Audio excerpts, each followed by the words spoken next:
C'est l'accord qui est censé mettre fin aux traversées clandestines vers l'Angleterre. This is groundbreaking. This is a deterrence effect. Pour la première fois, le Royaume-Uni pourra expulser en France des clandestins arrivés par bateau. En échange, pour chaque personne renvoyée, Londres s'engage à accepter une arrivée légale. Mais ce traité, baptisé One In, One Out, une entrée pour une sortie, tarde à faire ses preuves. Les autorités françaises ne communiquent pas sur cet avion qui se pose à Roissy chaque semaine. Il nous aura fallu une information confidentielle pour l'identifier.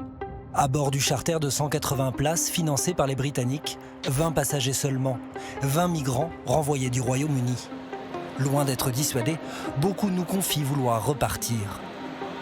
Nous avons retrouvé un Érythréen dont les allers-retours illustrent cette détermination. Jonas, 23 ans, embarque pour la Grande-Bretagne le 24 août. Arrêté, il est renvoyé en France le 16 octobre. Mais il retraverse à peine 3 semaines plus tard. Nouvelle arrestation, il est réexpulsé le 27 novembre. J'ai ma famille en Grande-Bretagne. La France, c'est bien, mais je n'ai pas de famille ici. Je suis malade, j'ai pas d'argent, j'ai plus rien. C'est pour ça que je suis pas resté ici. Depuis la signature de l'accord, 173 migrants ont été renvoyés en France. En échange, 157 ont pu entrer légalement au Royaume-Uni.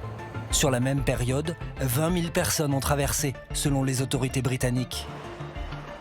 Dans les camps du nord de la France, dans toutes les langues, de grands panneaux installés par des ONG expliquent l'accord One In, One Out, pictogramme à l'appui. Désormais, ceux qui traversent clandestinement risquent d'être renvoyés en France. Si vous arrivez au Royaume-Uni, vous pouvez être expulsé aux conditions suivantes. Mais ce qui inquiète avant tout cet Afghan professeur d'anglais de 26 ans, c'est le vent. Depuis plusieurs jours, il empêche les traversées. Pour l'instant, on surveille la météo, vous savez, elle n'est pas stable. J'ai l'impression que les gens se moquent de l'accord One In, One Out. Ils s'en moquent et ne remplissent même pas le formulaire. Ils ne pensent pas que c'est une bonne idée. Tout le monde préfère y aller par ses propres moyens. Les associations d'aide aux migrants présentes sur place constatent elles aussi l'absence de dissuasion. Donc ça n'a eu aucun effet, aucun. On était à 500 repas au printemps et là on est depuis cet été à 900, 800, 900 000. Outre-Manche, ces chiffres agacent l'opposition. Le parlementaire Chris Philp est chargé des questions d'immigration pour le Parti conservateur.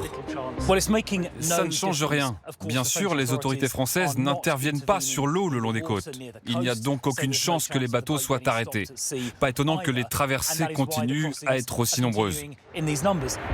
Sous forte pression britannique, la France a discrètement fait évoluer sa doctrine, selon un document confidentiel que nous nous sommes procurés.